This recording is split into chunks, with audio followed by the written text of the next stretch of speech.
Blanche-Neige et les 7 nains. Il était une fois une reine au grand cœur qui vivait dans un château blanc comme la neige, entouré d'une forêt enchantée.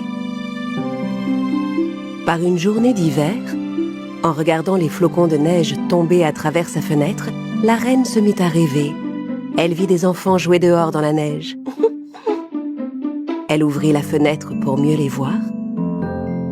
Mais un coup de vent emporta aussitôt le mouchoir qu'elle tenait à la main.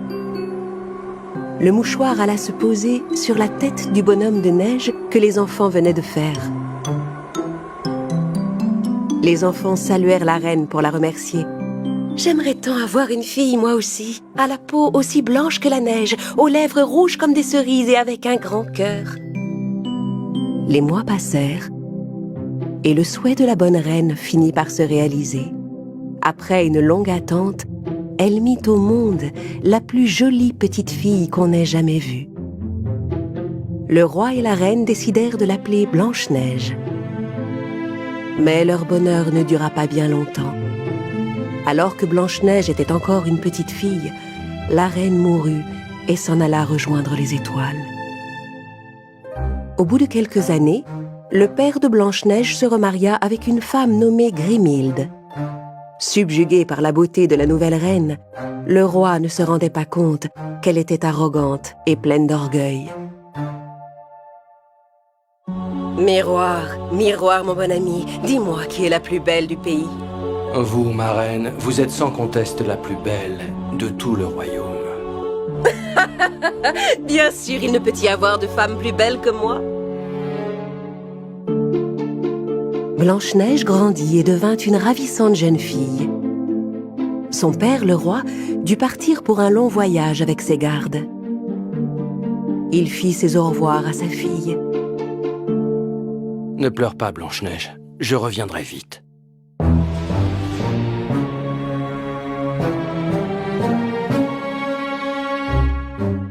Un jour, la méchante et orgueilleuse reine Grimhilde fit venir son fidèle chambellan, Duncoff. « Duncoff, découvre mon miroir magique !» Le vieux Duncoff était maladroit et se fit tomber le tissu qui couvrait le miroir sur la tête. « Imbécile, sors d'ici tout de suite !»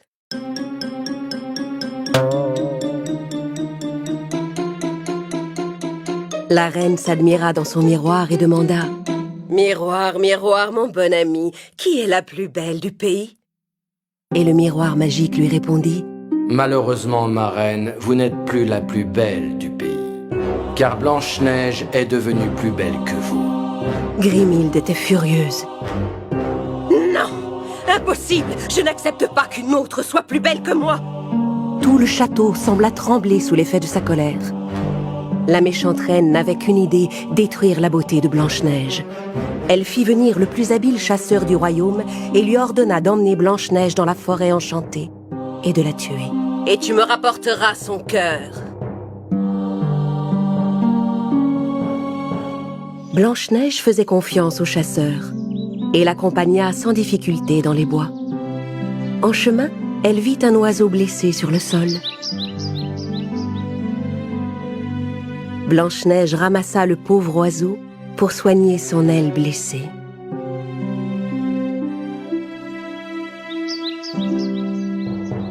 Derrière elle, le chasseur en profita pour s'approcher sans bruit et dégaina une flèche pour abattre Blanche-Neige. Il tendit son arc, visa la princesse. Mais en voyant la jeune fille prendre soin de l'oiseau blessé, il comprit combien Blanche-Neige avait bon cœur et décida de l'épargner.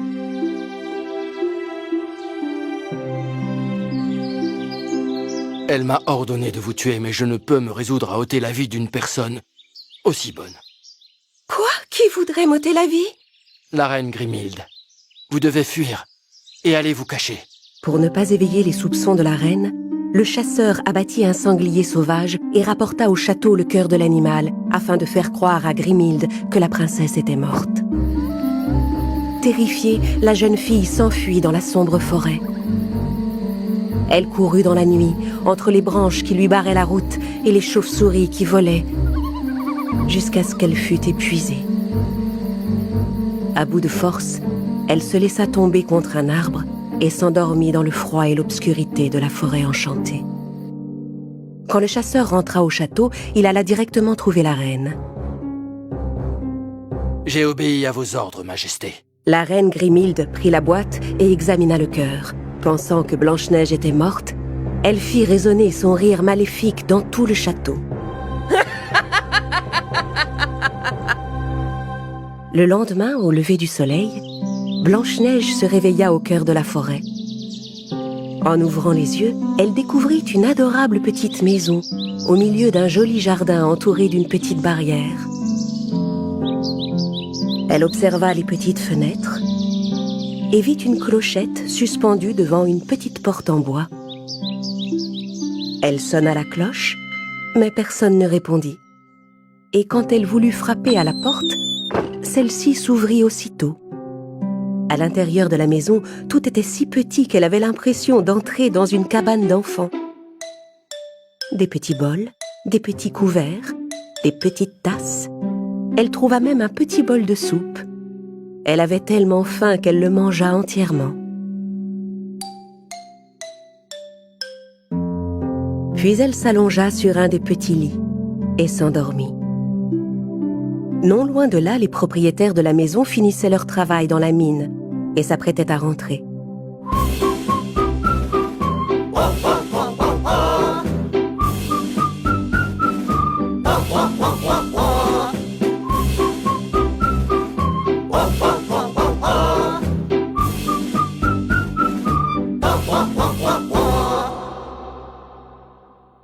Dès qu'ils arrivèrent chez eux, ils se rendirent compte que quelque chose s'était passé.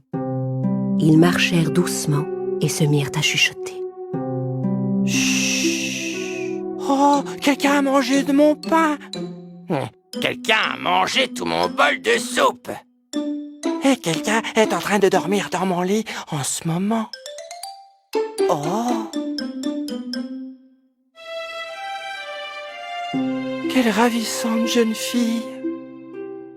Oh non! Attention! Je l'ai! Faut pas que ça se casse! Oh, attendez, je vais l'attraper! Laissez-moi faire! À moi! Oui! Oh! Oh, oh, chut! Elle est réveillée! Elle s'est cachée sous la couverture! N'ayez pas peur, jeune fille. Nous sommes les 7 nains. Je suis prof. Et voici joyeux, grincheux, curieux, simplet, timide et dormeur. Eh bien, moi, je m'appelle Blanche-Neige. Je vous demande pardon d'avoir dérangé votre maison. Blanche-Neige leur raconta tout ce qui lui était arrivé. Et les nains furent désolés d'entendre son récit. Ils lui proposèrent de rester avec eux, dans leur petite maison. Mais à une condition.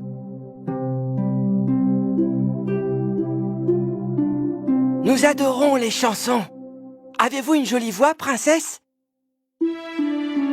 Je m'appelle Blanche-Neige. J'ai dû m'enfuir du château de mon père. Je regarde le ciel et je parle à ma mère qui a rejoint les étoiles. J'ai trouvé dans cette forêt un peu de joie et des amis qui veillent sur moi. Et je reprends espoir grâce à eux. Je sais qu'un jour nous serons heureux.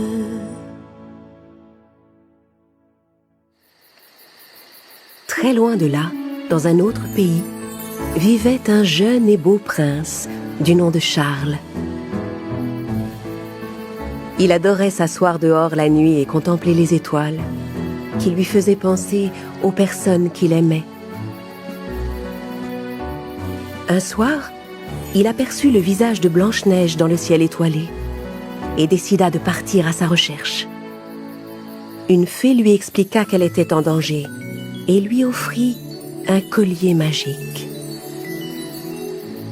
Aussitôt, le prince Charles enfourcha son fidèle cheval et partit en galopant à la recherche du beau visage qu'il avait vu dans le ciel. Pendant ce temps, au château, la méchante Grimhilde alla à nouveau trouver son miroir magique. « Dunkoff, découvre le miroir magique, que j'admire ma beauté. » Dunkoff entra, tira le tissu qui couvrait le miroir et faillit le renverser. Il était tellement maladroit. Il était toujours au bord de faire les pires bêtises. La reine était exaspérée par sa maladresse. Quand Dunkoff fut sorti, la reine Grimhilde demanda à son miroir de lui redire combien elle était belle. « Miroir, miroir, mon bon ami, qui est la plus belle du pays ?» « Désolé, ma reine, mais Blanche-Neige qui vit avec les 7 nains est la plus belle du pays. » Ah! Non! Comment est-ce possible? Je croyais que Blanche-Neige était morte. La reine réfléchit toute la nuit, cherchant un moyen de se débarrasser de Blanche-Neige pour de bon. Elle pensa que le meilleur moyen était de se déguiser et elle se transforma en un adorable petit lapin. Le lendemain matin, les nains allèrent travailler. L'un après l'autre, ils embrassèrent Blanche-Neige et partirent pour la mine. Mais ils la mirent en garde avant de la laisser seule à la maison. « Surtout, princesse, n'ouvrez pas la porte à un inconnu, c'est trop dangereux !» La forêt semblait paisible et Blanche-Neige commença à arroser les fleurs du jardin. La jeune fille vit passer un petit lapin qui marchait en boitant et qui semblait blessé. Elle le prit dans ses bras et le ramena dans la maison. Elle lui fit un bandage autour de sa patte blessée, puis le laissa se reposer au soleil sur son lit. Le lapin fit mine de s'endormir, mais dès que la jeune fille eut quitté la pièce, il rouvrit les yeux et regarda autour de lui. Puis il se mit à faire quelques bonds et reprit soudain la forme de la méchante reine Grimhilde. Tout se passait comme elle l'avait prévu. Elle versa des gouttes de poison sur l'oreiller, en espérant que Blanche-Neige viendrait s'endormir dessus et mourrait en le respirant. Après avoir bien travaillé dans le jardin, Blanche-Neige, fatiguée, décida de rentrer se reposer. Elle s'apprêtait à poser sa tête sur l'oreiller empoisonné. « Bonsoir Blanche-Neige, on est content de rentrer !» Quand elle entendit les nains qui rentraient à la maison. La princesse alla leur ouvrir la porte et après un délicieux dîner, ils passèrent la soirée à danser. Puis Blanche-Neige s'endormit près de la cheminée. Grâce à cela, elle évita de dormir sur l'oreiller empoisonné. Quand la reine rentra au château, Dunkoff s'était endormi en montant la garde devant sa porte. Convaincue que son plan avait réussi, elle alla voir son miroir magique. « Miroir, miroir, mon bon ami, qui est la plus belle du pays ?» Ma chère reine, Blanche-Neige qui vit avec les 7 nains est toujours plus belle que vous. Non! Non! Je veux être la plus belle de tout le pays! Je dois me débarrasser de Blanche-Neige! Quelques jours plus tard, tandis que les nains travaillaient à la mine, Blanche-Neige recousait pour eux quelques vêtements abîmés. Soudain, elle entendit frapper à la porte. On frappa 3 fois. Blanche-Neige regarda par le judas pour voir qui c'était et vit une vieille femme qui portait un panier de pommes.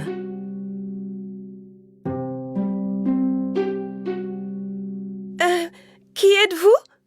Je suis une pauvre marchande de fruits, et j'ai de délicieuses pommes. Regarde, tu n'as pas envie d'en goûter une? Blanche-Neige avait un peu peur d'ouvrir la porte, mais elle adorait les pommes rouges.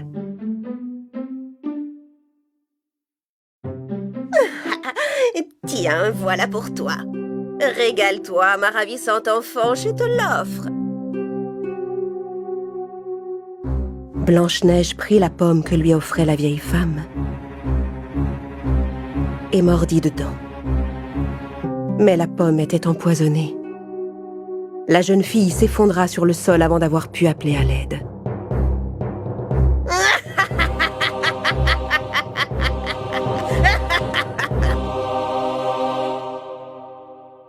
Pendant ce temps, le prince Charles se reposait avec son cheval à l'ombre d'un arbre. Il avait fait une longue route pour retrouver le beau visage qui lui était apparu dans le ciel. Sur la route qui se trouvait à côté, il vit passer une vieille femme avec un panier. Il s'apprêtait à la saluer quand soudain, il la vit se transformer sous ses yeux et reprendre l'aspect de la méchante reine Grimhilde. Le prince et son cheval étaient stupéfaits. Le prince décida de ne pas aller lui parler. Le soir venu, quand les nains rentrèrent à la maison, ils trouvèrent Blanche-Neige étendue sur le sol, inanimée. Ils furent tellement tristes qu'ils sentirent leur cœur se briser en 1000 morceaux. Ils lui fabriquèrent un magnifique cercueil de verre qu'ils déposèrent dans une barque sur la plus longue rivière du pays, afin que tout le monde puisse admirer sa beauté. Un peu plus bas, alors que le prince continuait son chemin le long de la rivière, il aperçut le cercueil de verre sur la barque. Il reconnut aussitôt le visage qu'il recherchait. Dans son chagrin, le prince ouvrit le cercueil de verre.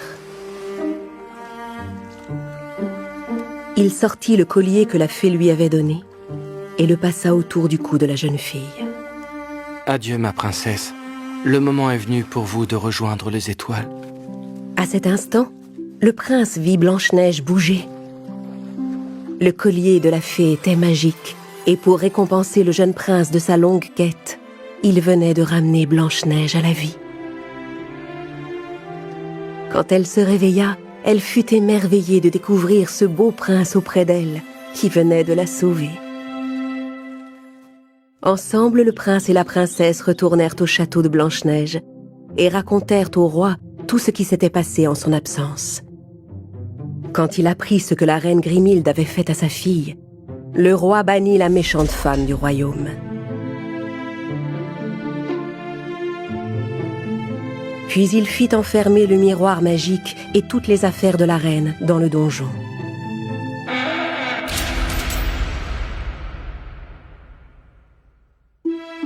Au bout de quelque temps, Blanche-Neige et le prince, qui étaient tombés amoureux, décidèrent de se marier. Ils firent une superbe fête au château où tous les nains furent invités et vécurent heureux pour toujours. Oh, bravo! Vive les mariés! Bravo, bravo! Vive les mariés! Ils sont super beaux! Vive les mariés! Bravo, bravo! C'est vrai qu'elle est très jolie. Blanche-Neige et le miroir magique. Il était une fois un magnifique pays où le ciel était bleu et les prés verdoyants. Là, dans leur beau château, Blanche-Neige et le prince Charles coulaient des jours heureux.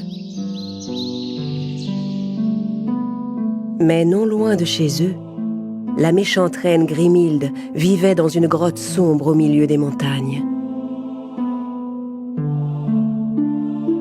Avec son fidèle serviteur Dunkoff, elle avait été chassée du château pour avoir tenté de tuer Blanche-Neige. Mais Grimhilde avait déjà échafaudé un nouveau plan. Dunkoff, cette fois, je te jure que personne ne pourra m'arrêter. Je vais me venger de cette maudite Blanche-Neige. Ça, j'en suis certain, votre majesté. Allons, chambellan. Dis-moi, à ton avis, qui est la plus belle du pays? Eh bien, c'est vous, ma reine. Vous êtes la plus belle de tout le pays. À part, Pauvre imbécile! Non! C'est moi qui dois être la plus belle du pays! Je dois me refaire un miroir magique, et pour ça, je dois trouver la forêt noire enchantée. Le premier miroir magique de Grimhilde était enfermé dans le donjon du château. Alors Grimhilde décida de se fabriquer un nouveau miroir magique.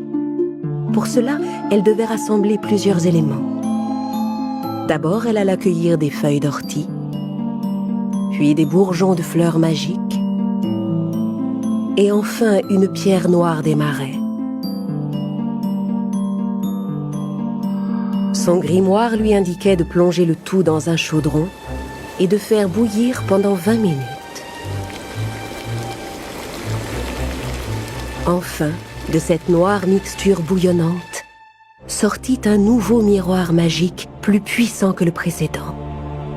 Noir miroir, réveille-toi et montre-moi la forêt où habitent les amis de Blanche-Neige, les 7 nains.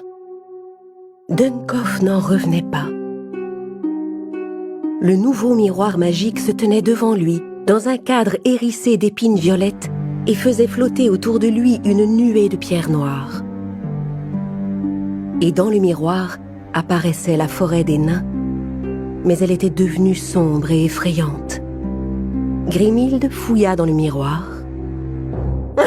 « Miroir, mon noir miroir, qui remplace l'ancien, transforme cette forêt et capture les nains !»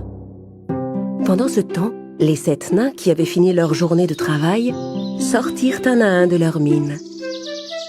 D'abord Prof, puis Timide, Grincheux, Simplet, Curieux, Joyeux et Dormeur. Oufou, quelle longue journée de travail! Allons nous reposer. J'ai bien besoin de faire un petit somme. Ça suffit. Viens. On n'a pas le temps. Il faut qu'on rentre à la maison avant la nuit. Les nains se mirent en route pour rentrer chez eux en file indienne.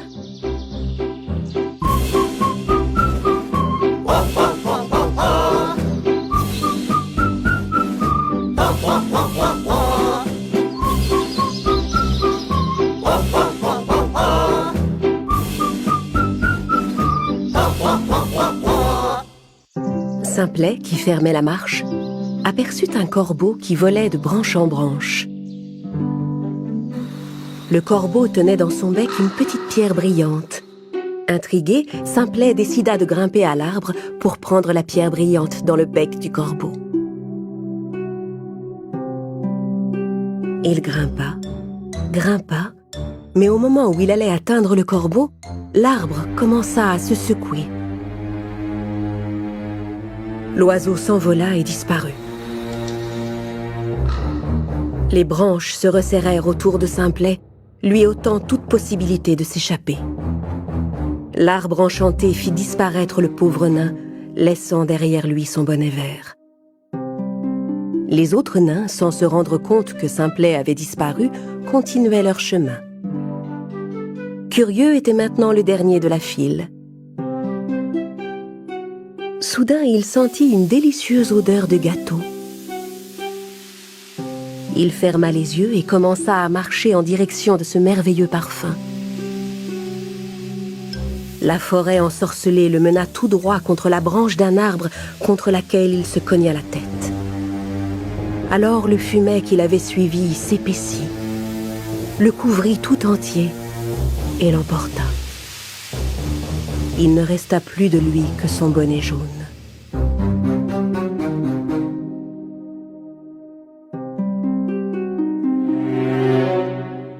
Les nains qui restaient arrivèrent enfin devant leur petite maison.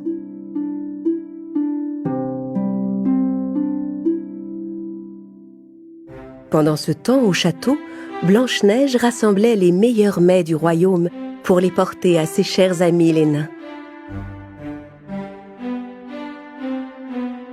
Mon très cher, je vais dans la forêt pour rendre visite à mes amis les 7 nains. Sois prudente, cette vilaine Grimhilde peut être n'importe où. Je t'aime tant, ma chérie. Blanche-Neige se mit en route et entra dans la forêt. C'est alors qu'un bel oiseau coloré vint se poser sur son épaule. Il essayait de lui dire quelque chose. L'oiseau s'envola devant elle, essayant d'inciter Blanche-Neige à le suivre. « Je vois, tu me demandes de te suivre. Très bien, je viens avec toi. » Tandis que Blanche-Neige suivait l'oiseau, elle trouva le bonnet vert qui pendait au bout d'une branche. « Mais c'est le bonnet de Simplet. Il lui est sûrement arrivé quelque chose. » La princesse continua à suivre l'oiseau. Elle trouva alors le bonnet jaune qui traînait par terre dans les herbes. « Mais c'est le bonnet de Curieux. La princesse et l'oiseau se dépêchèrent d'arriver à la maison des 7 nains.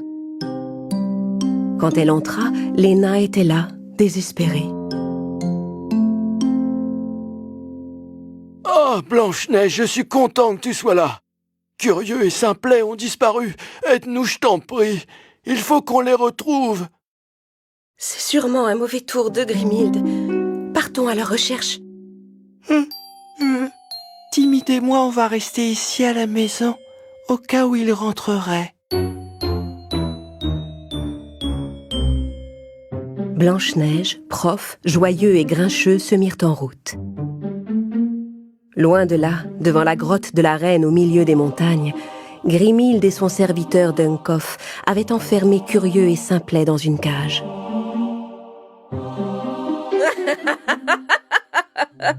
Vous serez tous punis pour avoir osé venir en aide à Blanche-Neige. Je vais vous anéantir dans la sombre forêt. Grimhilde rentra dans sa grotte pour consulter son miroir maléfique. Miroir, noir miroir, trouve Blanche-Neige et ses amis. Change le ciel ensoleillé en une tempête déchaînée. Blanche-Neige et les nains suivaient l'oiseau coloré sur le chemin. Quand soudain, un violent orage se leva. Mais ils continuèrent à avancer malgré tout, afin de retrouver leurs amis. Ils marchèrent toute la nuit jusqu'aux montagnes. L'oiseau coloré continuait de les guider pour sauver les pauvres nains.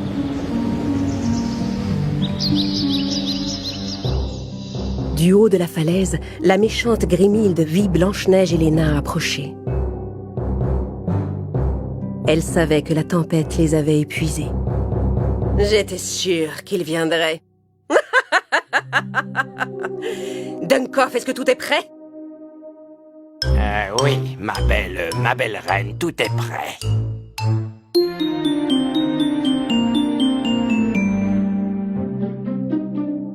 Blanche-Neige et les nains étaient à bout de force, mais ils continuaient leur ascension. Quand ils arrivèrent en haut, ils virent l'entrée de la grotte et la cage où se trouvaient Curieux et Simplet, suspendus au-dessus de la falaise. « N'ayez pas peur, nous allons vous sauver !» Blanche-Neige! Blanche-Neige, prends garde au miroir noir! Elle a un nouveau miroir magique dans sa grotte! Blanche-Neige entra prudemment dans la grotte.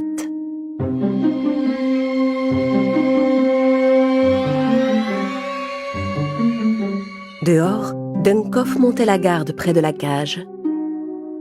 À l'abri des regards, les nains échafaudèrent un plan pour sauver leurs amis. Grincheux se faufila derrière Dunkoff, sauta sur son dos et lui enfila un sac sur la tête. Joyeux fit descendre la cage. Celle-ci descendit si vite qu'elle frappa la tête de Dunkoff et l'assomma. Malheureusement, la porte de la cage était verrouillée. Dunkoff garde la clé autour du cou. Vite, prenez-la! Ouvrez la cage! Joyeux prit la clé du cadenas et ouvrit la cage. Simplet et Curieux étaient libres. Mais à l'intérieur de la grotte, Blanche-Neige faisait face à la méchante reine Grimhilde. Grimhilde, vous ne pouvez pas être belle en faisant le mal. Si vous voulez vraiment être belle, vous devez changer d'attitude. Et cesser de blesser les gens. La vraie beauté vient du cœur. Mais la vilaine Grimhilde n'écoutait pas. Elle utilisa un sort pour rendre ses yeux rouges et changer ses doigts en des lames acérées. Heureusement, les nains s'approchaient discrètement pour secourir Blanche-Neige. Grimhilde s'avança vers Blanche-Neige, la forçant à reculer vers le miroir maléfique. « Entre dans le miroir noir, Blanche-Neige, et tu disparaîtras pour toujours dans la sombre forêt ensorcelée. »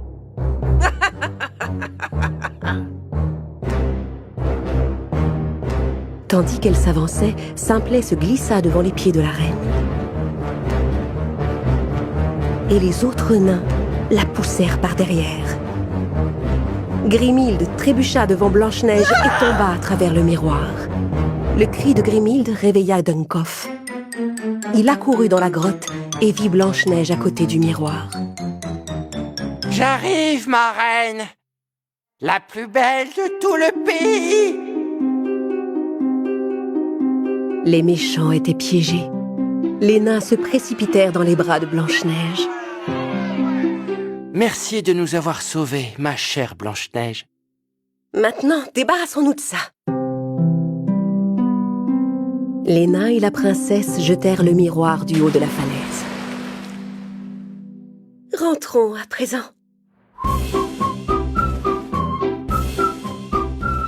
Simplet et Curieux étaient enfin rentrés, heureux d'être chez eux. Avec Blanche-Neige, ils partagèrent ce soir-là un merveilleux dîner. Blanche-Neige, le prince perdu. Il était une fois, dans un pays lointain, le plus brillant, le plus blanc et le plus grandiose des châteaux, où vivaient Blanche-Neige et son prince Charles. Ils s'aimaient tous les deux d'un amour profond. Le matin, ils parcouraient ensemble le jardin. L'après-midi, ils faisaient des promenades à cheval. Et le soir, ils dansaient dans la grande salle du château. Blanche-Neige, tu es tellement belle. Chaque soir, tu illumines mon cœur. Tant que tu seras auprès de moi, mon prince, je brillerai comme les étoiles dans le ciel. Ils vivaient paisiblement depuis que la méchante reine Grimhilde avait été chassée du château par le roi, puis piégée dans la sombre forêt. Mais dans cette forêt ensorcelée, la vilaine reine s'était fait son propre château de terre grâce à ses sortilèges. Son fidèle serviteur Duncoff était resté auprès d'elle. Grimhilde s'était aussi fabriqué une boule de cristal magique pour épier Blanche-Neige. Boule de cristal sur ma table, montre-moi Blanche-Neige si tu en es capable. Je hais Blanche-Neige, elle est tellement jolie. Je vais détruire ton cher prince pour que le chagrin envahisse ton cœur et fane ta beauté. Personne ne doit être plus belle que moi. Vous êtes plus belle que n'importe qui au monde, ma reine. Vous êtes même plus belle que moi. Sors d'ici, Duncoff. Je ne veux plus voir ta face hideuse. La méchante reine regarda dans la boule de cristal et vit le prince quitter le château. Grimhilde ferma les yeux et imagina un nouveau plan. Elle appela son miroir magique qui était tombé au fond de la mer. Miroir, mon noir miroir, miroir magique et noir, mets-toi sur le chemin du prince et tends-lui ton piège sans te faire voir. Le miroir magique disparut du fond des eaux et réapparut au pied d'un arbre, juste sur le chemin du prince. Puis il devint invisible et attendit le prince pour le piéger. Pendant ce temps, au palais, les meilleurs amis de Blanche-Neige, les 7 nains, partaient travailler à la mine.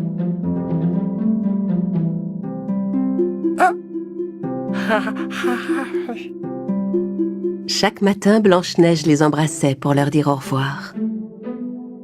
Au revoir, mes chers amis. Le prince les avait chargés d'exploiter ses mines et de récolter des pierres précieuses pour le château.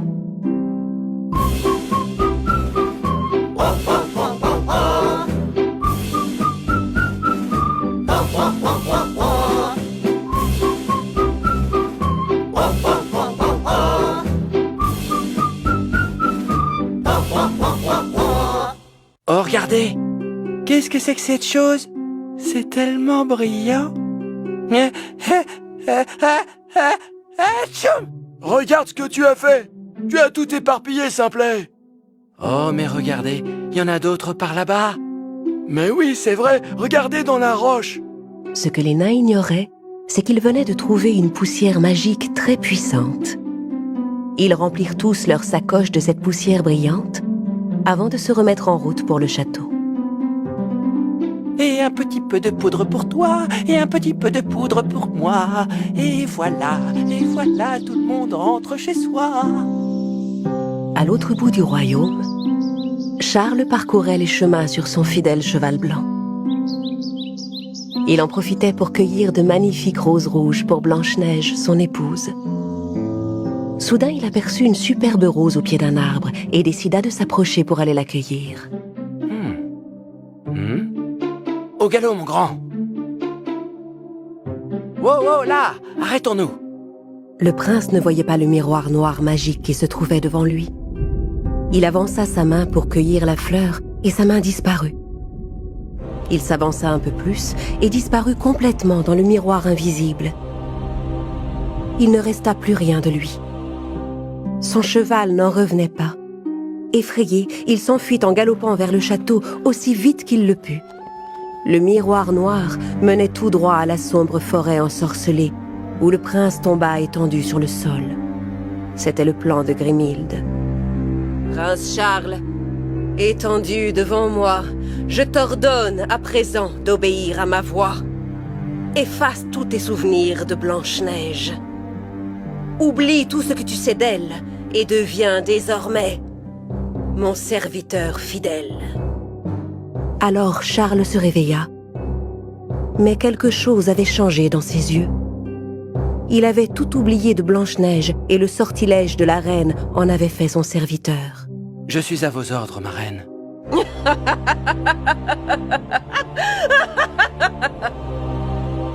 Pendant ce temps, le fidèle cheval du prince rentrait à toute allure vers le château. En voyant le cheval arriver sans le prince, Blanche-Neige comprit que quelque chose s'était passé. « Oh, tu es seule? Il est arrivé quelque chose à Charles ?» « Oh non !» Blanche-Neige eut une idée.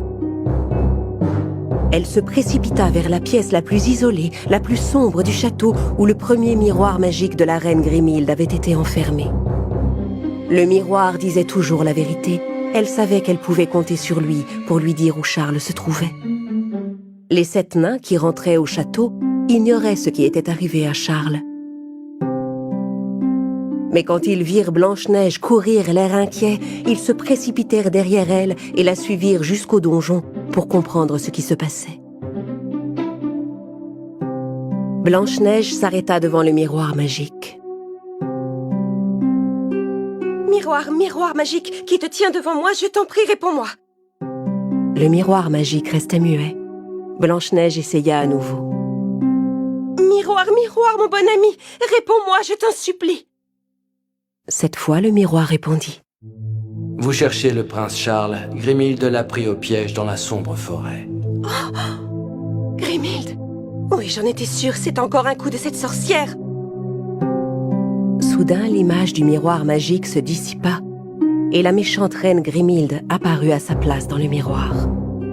Les 7 nains, terrifiés, ne pouvaient supporter la vue de cette femme maléfique.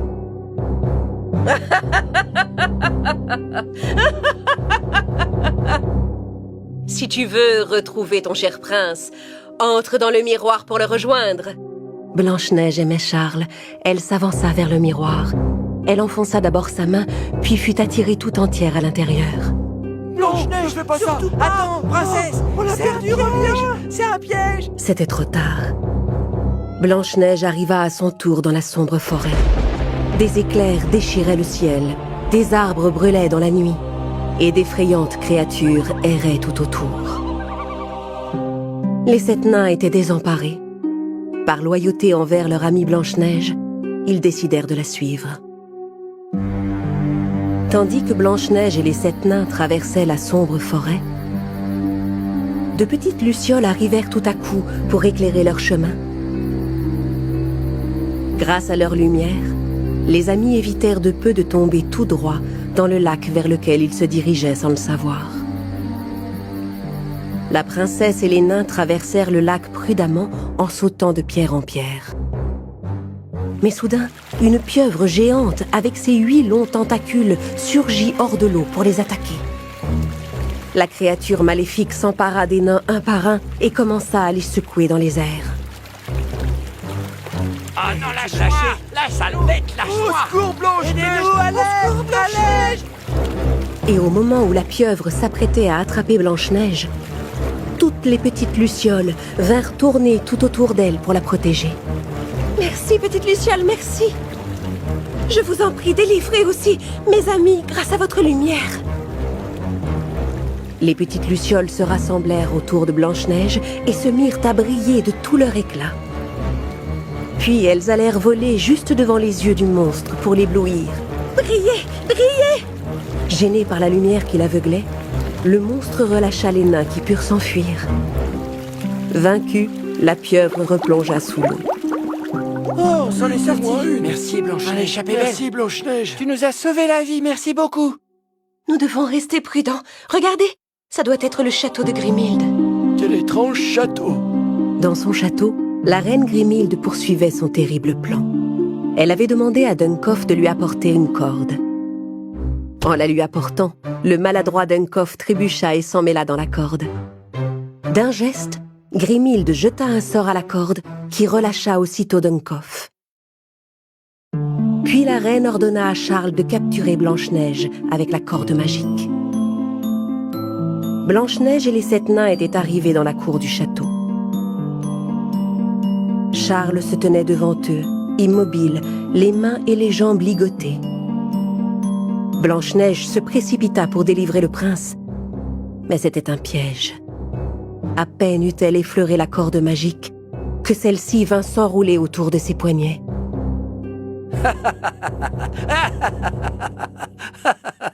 Je l'ai capturé, ma reine. Les 7 nains essayèrent de délivrer la princesse, mais la méchante reine Grimhilde apparut soudain derrière le prince. « Tu es ma prisonnière, jolie Blanche-Neige. Vous êtes cruelle, Grimhilde. Vous avez ensorcelé mon prince bien-aimé avec votre magie. » Grimhilde s'avança vers Blanche-Neige pour l'anéantir avec son feu magique. Des flammes maléfiques brûlaient tout autour d'elle. Les nains étaient pétrifiés, mais Simplet finit par réagir et se précipita vers la reine pour l'arrêter. En courant, il trébucha sur une pierre. Dans sa chute, il perdit sa petite sacoche qui vola dans les airs, laissant échapper la poussière magique de la mine. La poussière retomba sur les poignets de la princesse et la corde se détacha. « Je suis libre !» Regardez, la poussière qu'on a trouvée dans la mine a rompu le sort. Quoi?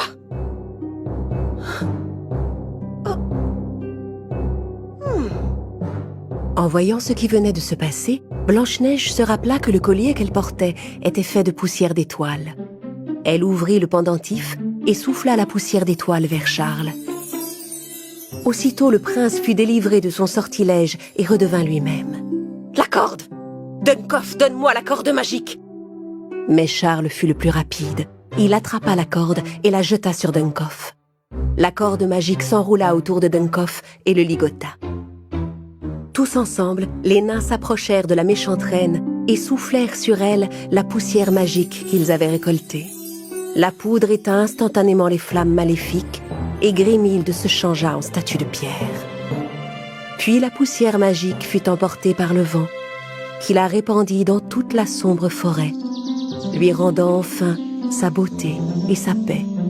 Les fleurs se remirent à pousser et les arbres retrouvèrent leur feuillage.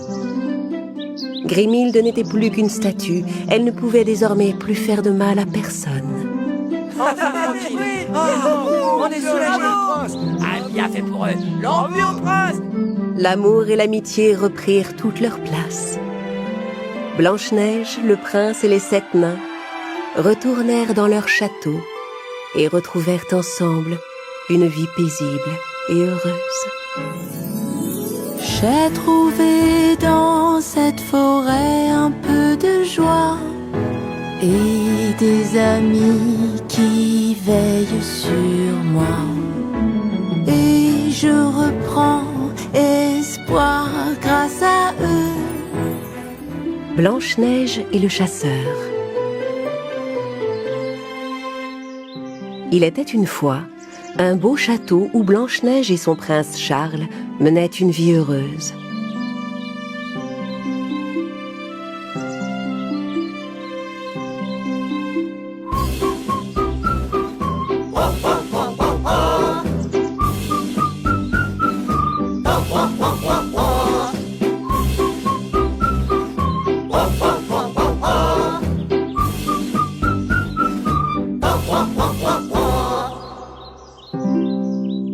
Un jour, leur ami le nain prof vint leur parler.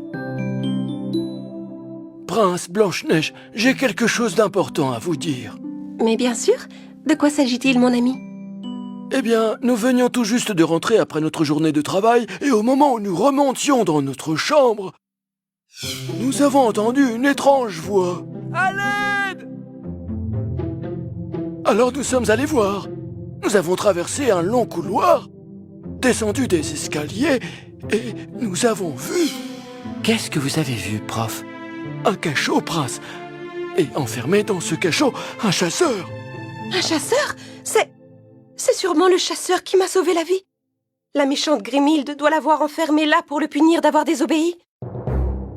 Blanche-Neige et Charles se précipitèrent vers le cachot dont Prof avait parlé.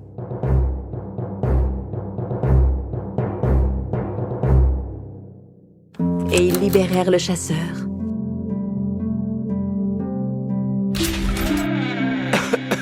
Merci de m'avoir délivré, Blanche-Neige. J'ai l'impression que je suis enfermé ici depuis une éternité. Pendant ce temps, à l'autre bout du royaume, dans un coin sombre de la forêt, se dressait une statue de pierre. La méchante reine Grimhilde était toujours enfermée à l'intérieur. Juste à côté, son serviteur Dunkoff avait fabriqué une tente avec des branches et de vieux tissus. Et sous la tente, il parcourait le grimoire de Grimhilde afin de trouver un sort pour la délivrer. Sort d'invisibilité, sort de brume, sort de jeunesse. Un sort de jeunesse, ça peut servir. Très bien, alors... Ah, le voilà. Parfait, j'ai trouvé. Dunkoff sortit de la tente, prit une branche sur un arbre et commença à l'agiter comme s'il s'agissait d'une baguette magique. Cette fois, je viens vous délivrer, ma reine. Abracadabra! De pierre devient humaine. D'humaine redevient la plus grande des reines. Ta-ta-ta! La statue de pierre commença à se fissurer. Quelque chose de magique se passait. Mais soudain, Grimhilde se transforma en un énorme escargot. Elle se mit à ramper vers Dunkoff d'un air furieux. Dunkoff se rendit compte qu'il avait fait une terrible bêtise et se précipita dans la tente pour chercher un meilleur sortilège. Ah, nom d'une limace! Il faut que j'arrange ça. Il trouva finalement un autre sort et agita sa baguette en direction de l'escargot. Et voilà! Cette fois, Grimhilde se changea en une énorme grenouille. Terrifié par l'animal, Dunkoff se réfugia dans la tente. Filons d'ici! Sa baguette toujours à la main, il continua de réfléchir à haute voix.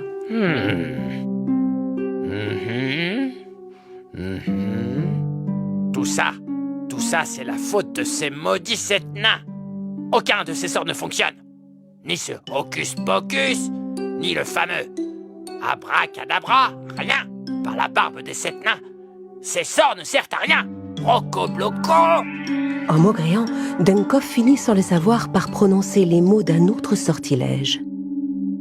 Et à cet instant, les nains qui se trouvaient dans le jardin du château se changèrent tous en pierre. Blanche-Neige, Charles et le chasseur furent saisis d'effroi. Oh non! Mes amis, que se passe-t-il? Qu'est-ce qui vous est arrivé, mes chers amis? Répondez, je vous en prie. On dirait qu'on leur a jeté un sort. Blanche-Neige courut dans la pièce où était rangé le miroir magique de Grimhilde pour l'interroger. Miroir, miroir, mon bon ami, les sept nains, dis-moi ce qu'ils ont, je t'en prie.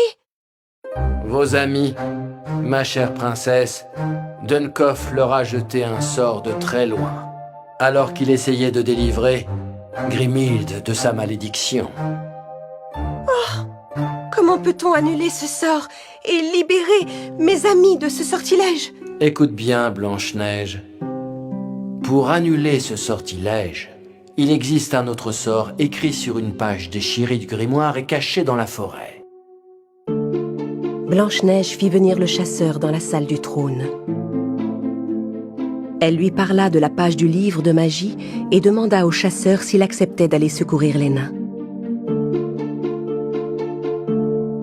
Je serais ravi de vous aider, vous et les nains. Je ferai tout mon possible pour les sauver.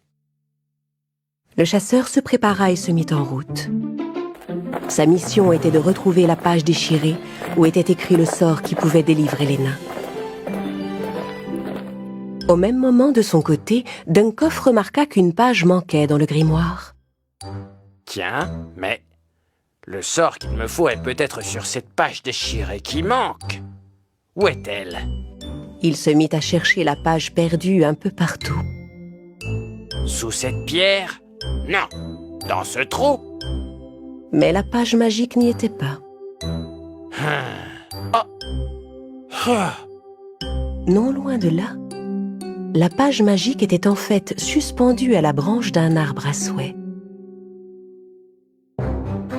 Dans leurs recherches, Dunkoff et le chasseur se retrouvèrent tout à coup nez à nez.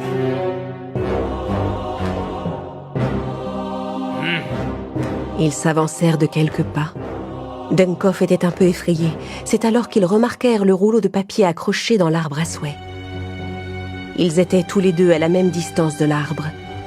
Ils devaient faire vite pour l'atteindre. Dunkoff se mit à courir aussi vite que ses petites jambes pouvaient le porter. Mais le chasseur eut une meilleure idée. Il prit son arc et décocha une flèche. Ah, waouh, c'est qu'il est rapide. Regardez comme ce vieux rusé va vite. Dunkoff allait tellement vite que même la flèche avait du mal à le rattraper. Mais il ne pensait pas à regarder le chemin et ne vit pas la pierre qui se trouvait devant ses pieds. La flèche fila devant lui et décrocha la page de l'arbre. J'aurais dû utiliser ce sortilège de jeunesse. Dunkoff avait encore échoué et le chasseur récupéra bien vite la page magique et la rapporta au château. Blanche-Neige prit le précieux papier et alla trouver les nains. « Écoutez-moi, statue de pierre, que par ces quelques mots, enfin je vous libère, que ce sortilège brise l'ancien et vous change à nouveau en nain. » Les nains de pierre commencèrent peu à peu à se craqueler. Et un à un, les nains retrouvèrent leur aspect. D'abord prof, puis simplet, timide, grincheux, joyeux, curieux et dormeur. Oh, merci Blanche-Neige, nous voilà libres. Ça fait du bien, hein? Oh oui, ça fait du bien d'être libre. Merci de nous avoir délivrés, ma princesse. Oui, et merci à vous, cher chasseur. Oh, je me sens tout bizarre, j'ai dormi comme une pierre.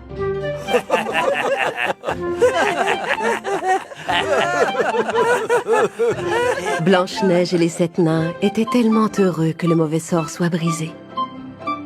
Tous ensemble, ils reprirent une vie paisible. Je m'appelle Blanche-Neige. J'ai dû m'enfuir du château de mon père. Je regarde le ciel et je parle à ma mère qui a rejoint les étoiles. J'ai trouvé dans cette forêt un peu de joie et des amis qui veillent sur moi.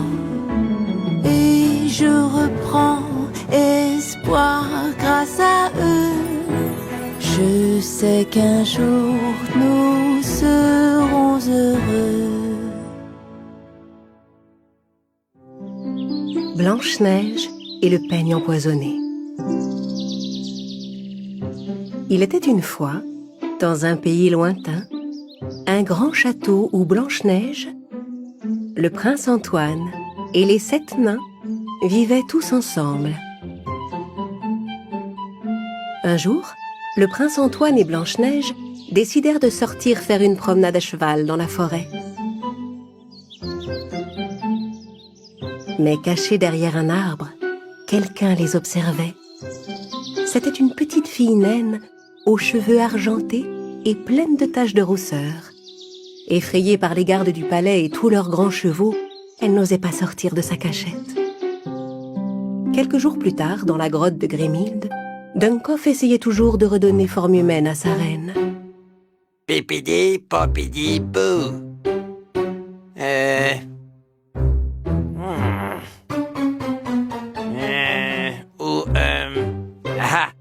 chère reine, j'ai une idée pour vous faire revenir. J'ai lu un jour dans un conte de fées que si un jeune prince vous embrassait... Dunkoff ouvrit son grimoire à la page du sort de jeunesse et prononça les mots magiques. Mon bon grimoire, entends mes mots et rends-moi jeune et beau. Et il fut instantanément changé en un jeune et beau prince. Grimhilde n'en revenait pas. Dunkoff déposa un baiser sur la grenouille, qui reprit aussitôt l'apparence de la reine.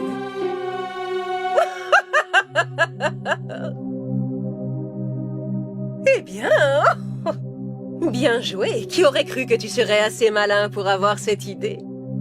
Et maintenant, redeviens vieux et laid, Dunkoff. Quoi? Mais ma reine, je suis bien mieux comme ça. Mais d'un geste de la main, Non! elle redonna à Dunkoff sa véritable apparence. À cet instant, Grimhilde remarqua des traces de pas sur le sol de la grotte. Chut, tais-toi, Dunkoff.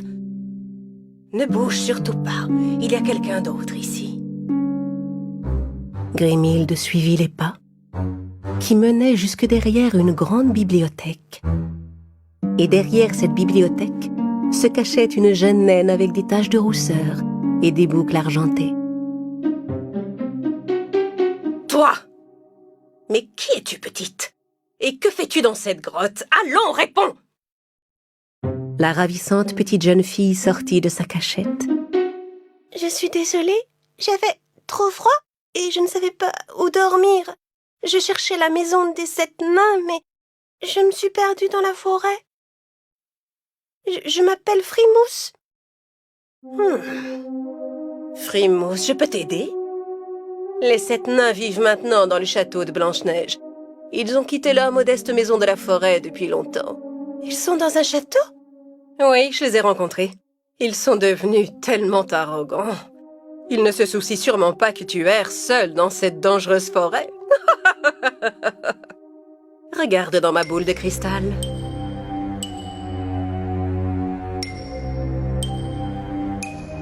Grimhilde montra à la jeune fille combien les 7 nains étaient heureux dans leur château. Et Frimousse se sentit seule et abandonnée. Je vais te confier un petit secret, Frimousse. Il faut que tu fasses quelque chose de gentil pour Blanche-Neige. Et de cette manière, ils seront tous tes amis. Tiens, prends ce peigne avec toi. Si tu coiffes avec les cheveux de la princesse, tu seras aussi aimé qu'elle. Et ils t'inviteront même à vivre avec eux dans leur château. Mais Grimhilde ne lui dit pas qu'elle allait empoisonner le peigne et qu'elle lui jetterait un sort, de sorte que dès qu'il toucherait les cheveux de Blanche-Neige, la belle princesse deviendrait aussitôt vieille et laide.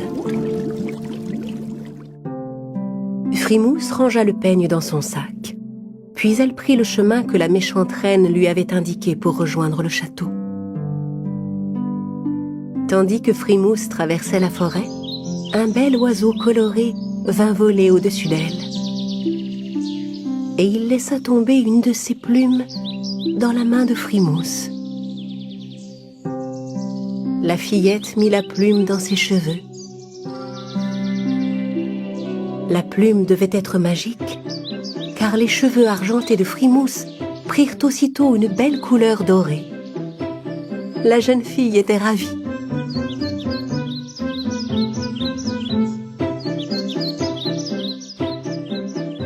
Au même moment, les 7 nains sortaient de la mine et se mettaient en chemin pour rentrer au château.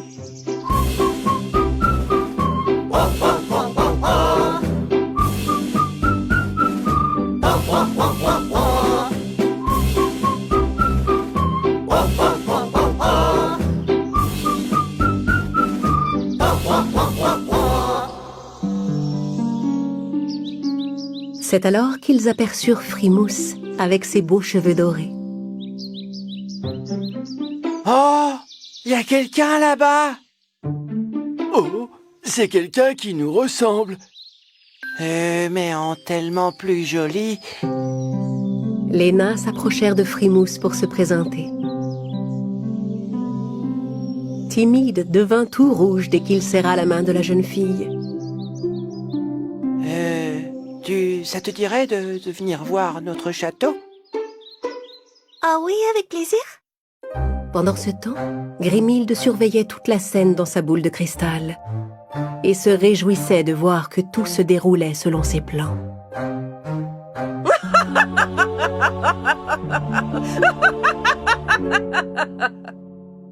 Les nains arrivèrent tous ensemble au château. C'était la première fois de sa vie que la jeune Frimousse voyait un aussi grand château et un aussi beau jardin. Blanche-Neige sortit pour accueillir ses amis les nains. Oh, eh bien, bonjour.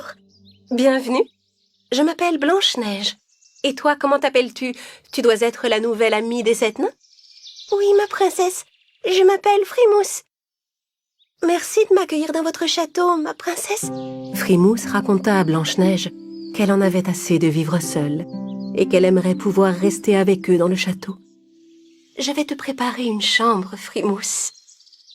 Oh, vous êtes si bonne, princesse. Vous avez de très beaux cheveux, ils sont magnifiques. Et ils sont si doux, on dirait de la soie. Laissez-moi les coiffer avec mon peigne. Frimousse sortit son peigne et commença à peigner les cheveux de Blanche-Neige, ignorant que la méchante Grimhilde avait empoisonné le peigne. À peine le peigne eut-il touché les cheveux de Blanche-Neige qu'ils devinrent complètement gris. Oh non! Et le visage de Blanche-Neige se rida comme celui d'une vieille femme. Blanche-Neige! Princesse, votre visage, qu'est-ce qui vous arrive? Oui, j'ai enfin réussi cette fois. La princesse s'approcha d'un petit bassin et regarda son reflet à la surface de l'eau. Oh non! Non! Mais qu'est-ce qui m'est arrivé? Un des nains s'empara aussitôt du peigne de Frimousse et le jeta dans l'eau. Pourquoi as-tu fait ça, Frimousse? Je ne savais pas que le peigne était empoisonné. Une certaine Grimhilde me l'a donné pour que je peigne les cheveux de Blanche-Neige. Je suis désolée. Grimhilde. Attendez, j'ai une idée, princesse. Je peux peut-être vous redonner votre apparence. Comment tu comptes t'y prendre? Frimousse prit la plume colorée dans ses cheveux et la mit dans les cheveux de Blanche-Neige. Peu à peu, la princesse retrouva toute sa jeunesse et toute sa beauté. Oh, magnifique! Bravo! Vive la princesse, le sort est rompu! Je la retrouve enfin! Comme elle est belle! Merci, Frimousse. Et souviens-toi de ne plus jamais rien accepter des gens que tu ne connais pas. Bien joué, Frimousse! Bravo, Frimousse! Tu t'es bien kiffé, Frimousse! À compter de ce jour, la jeune Frimousse coula des jours heureux dans le château avec tous ses amis.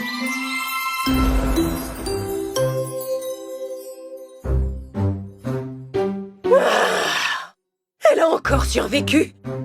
Je ne gagne jamais. Je déteste Blanche-Neige. Blanche-Neige, les nains somnambules. Il était une fois, dans un pays lointain, Blanche-Neige et son prince, qui vivaient avec les 7 nains dans un magnifique château. Un jour, la jolie Blanche-Neige sortit se promener dans le jardin du château. Les nains y passaient leur journée pour tondre la pelouse et prendre soin des plantes. Mais ce matin-là, le jardin était désert. Blanche-Neige se demanda où étaient passés ses amis. Prof? Simplet? Timide? Où êtes-vous? Comme ils n'étaient pas dans le jardin, elle alla voir s'ils étaient chez eux. Elle ouvrit doucement la porte, mais ne vit personne à l'intérieur. Elle commença à s'inquiéter.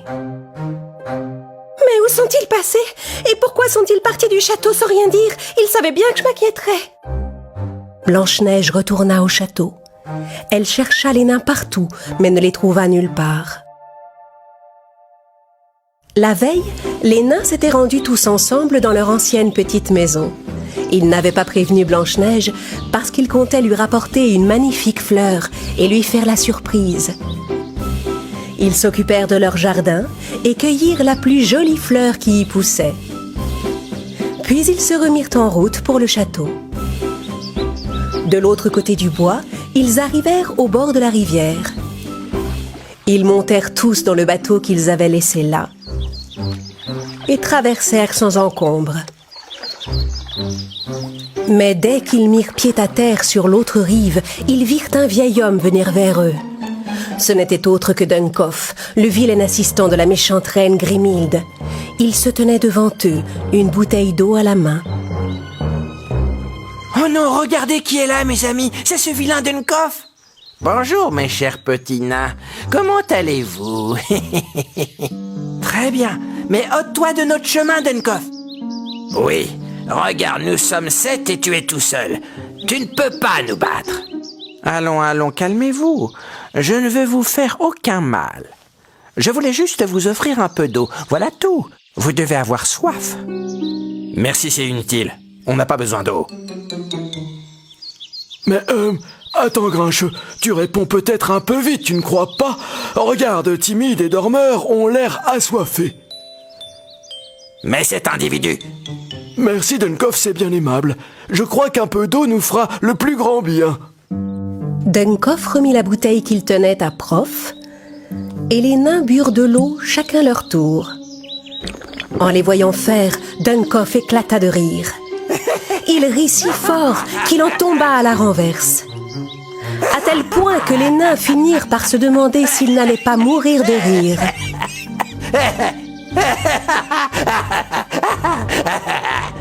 Qu'est-ce qu'il y a de si drôle, Duncoff? Explique-nous, pourquoi est-ce que tu ris autant?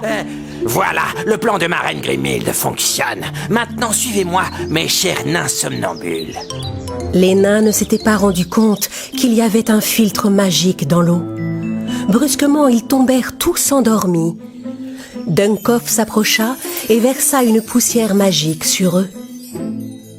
Soudain, ils se relevèrent et se mirent à marcher tout en continuant à dormir. Même les forts ronflements de Dormeur n'arrivèrent pas à les réveiller.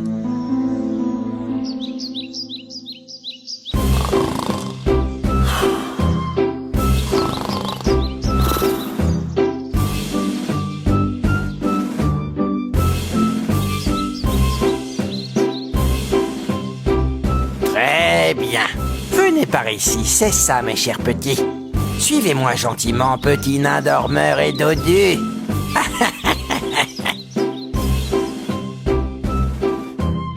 Tandis que les nains suivaient Duncoff malgré eux, Blanche-Neige remarqua de nombreuses traces de pas dans l'herbe du jardin. Ces traces, ce sont les empreintes des 7 nains. Si je suis cette piste jusqu'au bout, je finirai sûrement par les retrouver. Alors Blanche-Neige se mit en route, sous le regard attentif de la méchante reine Grimhilde, qui espionnait la princesse à travers sa boule de cristal.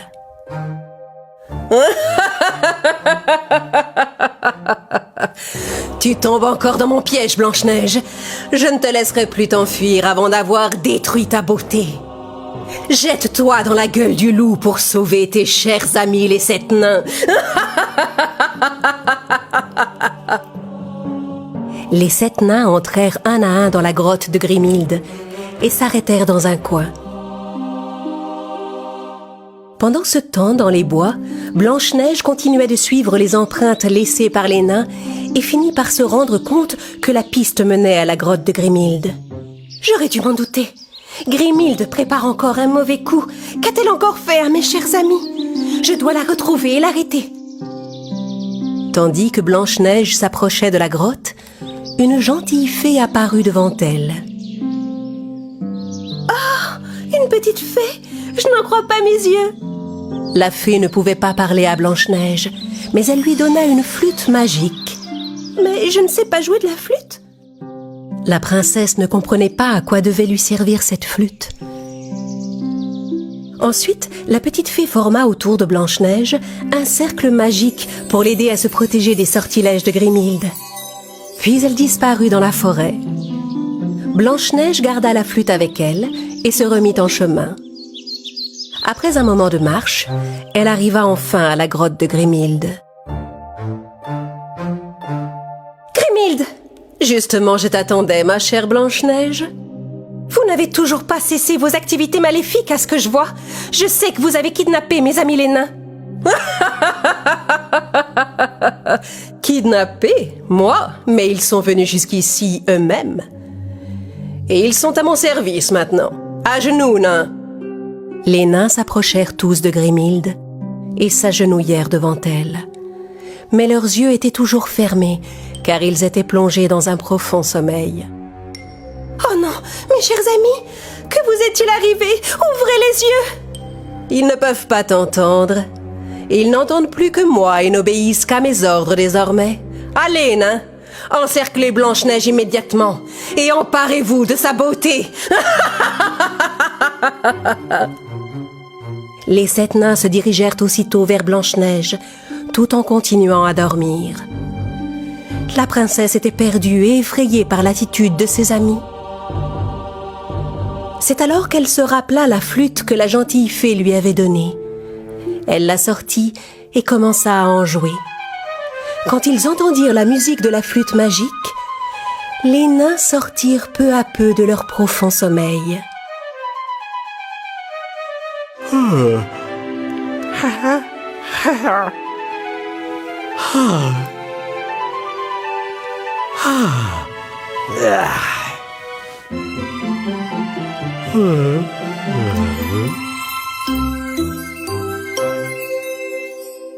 Ma princesse! Que s'est-il passé? Mais où sommes-nous? Regardez, regardez! Nous sommes chez la méchante reine Grimhilde! Éloignez-vous de nous! Blanche-Neige continuait de jouer de la flûte. Ne pouvant supporter la mélodie enchantée, Grimhilde et Dunkoff coururent se réfugier tout au fond de la grotte. Blanche-Neige ne comprenait pas ce qui les faisait fuir, mais elle était ravie que le tour ait fonctionné. Ouais, bravo, Blanche-Neige, bravo! Ils devraient se tenir tranquilles un moment. Rentrons! Blanche-Neige et les 7 nains fuirent la terrible grotte et retournèrent ensemble au château. Les 7 nains étaient tellement contents de retrouver enfin leur château. Ma princesse, tu sais, si nous avions quitté le château, c'était pour te rapporter un petit cadeau. Cette fleur spéciale ne pousse que dans le jardin de notre maison, et on voulait la rapporter pour toi. Elle est vraiment magnifique. Merci, mais vous n'auriez pas dû vous mettre en danger pour me l'offrir. La prochaine fois, ne quittez pas le château sans me prévenir. D'accord? Avec Grimhilde qui rôde, nous devons être prudents. Dans leur grotte, Grimhilde et Dunkoff commençaient à se remettre des effets de la flûte magique. Comment pouvais-je deviner que la musique de cette flûte était si puissante? Le son de la flûte était terrible, votre majesté, mais la mélodie qu'elle jouait était jolie. Jouer avec un autre instrument... Tais-toi, Dunkoff! La flûte que la gentille fée avait donnée à Blanche-Neige était une flûte de bonté et d'amitié. Et si elle avait pu vaincre les vilains sorts, c'est parce que Blanche-Neige et les 7 nains étaient de véritables amis. Ceux qui ne connaissent pas l'amitié et la bonté étaient incapables de supporter le son de cette flûte parce qu'ils ignoraient ce que ces sentiments signifiaient réellement.